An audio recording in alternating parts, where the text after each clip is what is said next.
now in front of 9 o'clock, September 23rd, which means October is going to be here soon, and the Fryeburg Fair will roll around once again for the 167th time. Right. And Rachel Damon is with us, handles some publicity for the fair.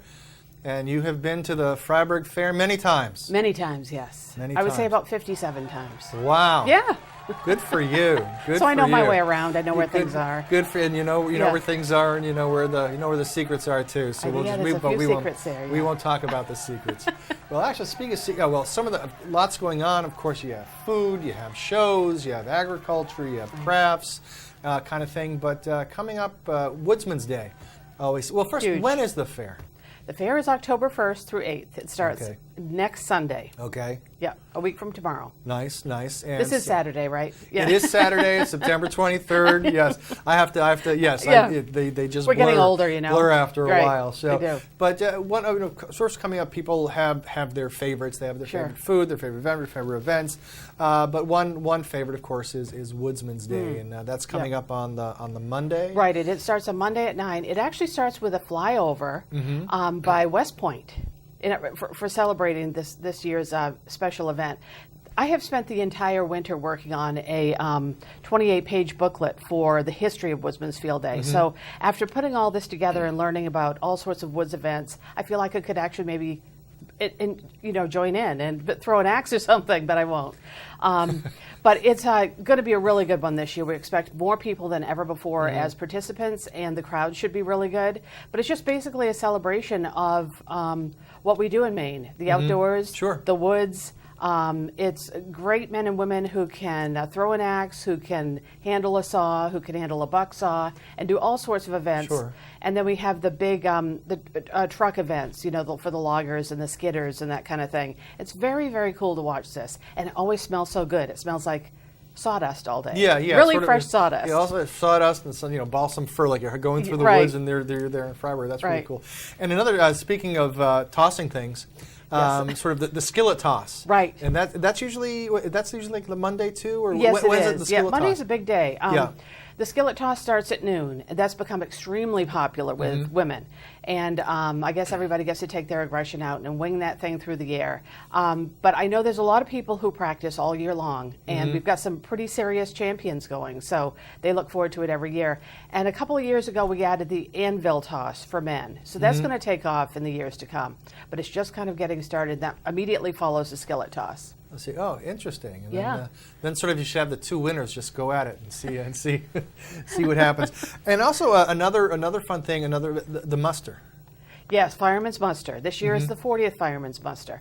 And I recently wrote an article on the Watson family of Fryeburg, who founded the Fireman's Muster, took that idea to the fair, and that has just taken off as well. So that should be really good. And there'll be a couple of little minor celebrations there as well.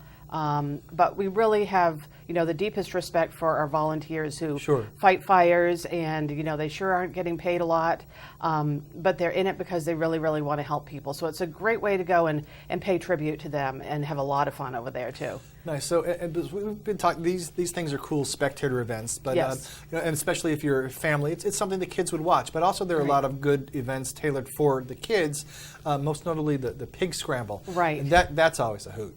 The pig scramble is a hoot. It is always, we have to, once we get people into the grandstand, we have to ask them all to stand up and move to the center so we can squeeze, the several hundred that are just standing and can't find a seat. So, that's a really fun one, too. And the kids get very excited over catching a pig. Even if they don't catch a pig, they get $20, so they can go spend that at the fair. But yeah, it's always fun. I photograph all of those, yeah. And then also food. Everyone has, whether they're a French fry person, whether they're a sausage person, whether they're a turkey person, a pastry, all sorts of food. I mean, that must be something, getting everybody together, and then you walk through, and the smell. Yeah, the smell is great. I love the French fries. They're just so good. All the potatoes are grown in Fryeburg for the most part by Green Thumb Farms, which we're very proud of. And then the smell of cow manure in the air and the sawdust, it's all just like an unbelievable thing that happens for 8 days a year. Can't wait. It's just Maine. Yeah, there you go. Nothing like sawdust and manure. Right. It's really, there you go. That is Maine. That's wonderful. But also, and then also, once the sun goes down, the entertainment. There's entertainment throughout the day, of course, right. but the night shows, and you always seem to touch upon a little bit country, a little bit rock and roll, yeah. and so, I remember 100 years ago. I remember when Tiny Tim. Sure. Played the Fryeburg Fair, yeah. and I remember the Marshall Tucker Band, I believe, playing the Fryeburg Fair. So what do we have this year? Well, we are really lucky that we get a lot of groups right before they kind of hit the big time. We had Lady Antebellum, Jamie Johnson, I don't know if you know him, but he is outstanding. But I've just recently been looking into the history of entertainment at the fair. We had Tammy Wynette, we had Jeannie C. Riley, these are really like legends in country music. We do pretty much stick to the country theme because that's really what our people like. This year on Wednesday night we have Cassidy Pope, who is going to take off. And then we have Michael Cleveland on Saturday night and the Flame Keepers, who I understand are unbelievably great. We have this disco group called Motor Booty Affair. I've never heard them. Actually, I think they're from Maine. Yeah, and they're very popular. Yep. Yeah, so it should really be good. So, and the night shows are fairly short. They start at 8. They usually end by 9:15, 9:30. So, for all those people that have to get to bed early, they're very, very good. And on Friday night, right after the night show, the fireworks start. Yeah, nice. So, of course, people are excited about the fair, but also, as we know, it comes with, shall we say, an increase in motor vehicles. It does. Yes, it comes with its traffic. So, any suggestions for people who want to avoid that? Absolutely. You come in from Lovell, Maine, and I think everybody probably knows what Lovell, Maine is, but you come in from the north.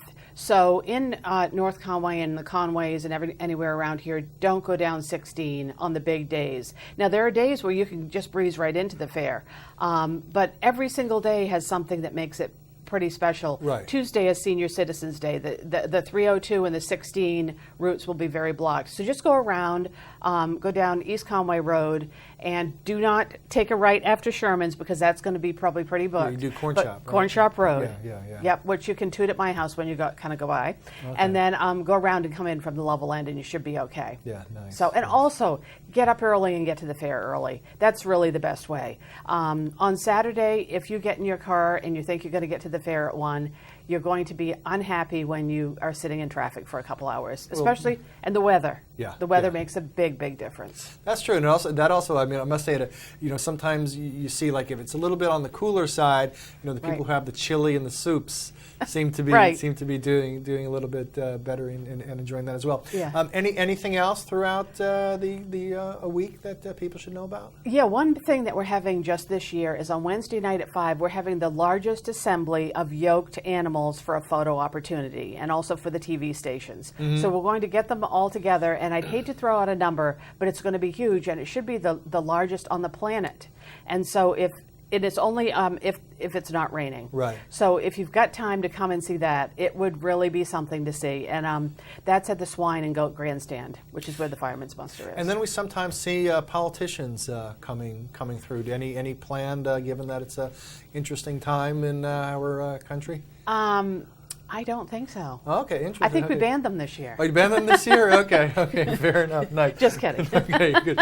So again, the Fryeburg Fair is coming up October 1 through 8. Right. Senior Citizen Day Tuesday. Woodsman's Day is Monday. Right. Night shows and harness racing. Harness racing starts. Harness racing starts at 1:30, and that goes Tuesday through Saturday. Nice. We also have tractor and truck pulls, which are now outnumbering everything else at the fair for crowd attendance. So those are very, very popular. Nice. But yeah, if you want to put a couple of dollars down and come bet on your horse, we have it at Fryeburg Fair. And people can find out the events. There's the website. Right, www.fryeburgfair.org. Everything is there. Yep. And we also have a great Facebook page, which kind of keeps us up to the moment on what's going on. So. Well, Rachel Damon, thank you very much. Thank you. And perhaps see you at the fair. I hope so. And I know we'll be seeing you at the Fryeburg Fair. So we'll be back after this. The 2017 Fryeburg Fair, Maine's Blue Ribbon Classic, Sunday, October 1st through Sunday, October 8th. Fair favorites include Woodsman's Field Day on Monday, harness racing Tuesday through Sunday, night shows Monday through Saturday with big acts like Tom Dixon, Eliminator KC, Cassidy Pope, High Valley, Motor Booty Affair with fireworks, and Michael Cleveland and Flamekeeper. Don't miss the Saturday Grand Parade and trophy presentations, plus daily pulls and scrambles, exhibition halls and farm museum, museum craft demonstrations, fiber demonstrations, over 3,000 head of livestock in competition and on display, carnival games and midway rides for everyone, and of course, food, and more food. General admission is $12 every day and includes night shows. A weekly pass is just $65. Children under 12 are always free. 65 and over, don't miss Senior Citizens Day on Tuesday, no charge. Gates open at 7, buildings open 9 a.m. to 9 p.m. For more information, call 207-935-3268 or visit FryeburgFair.org. See you.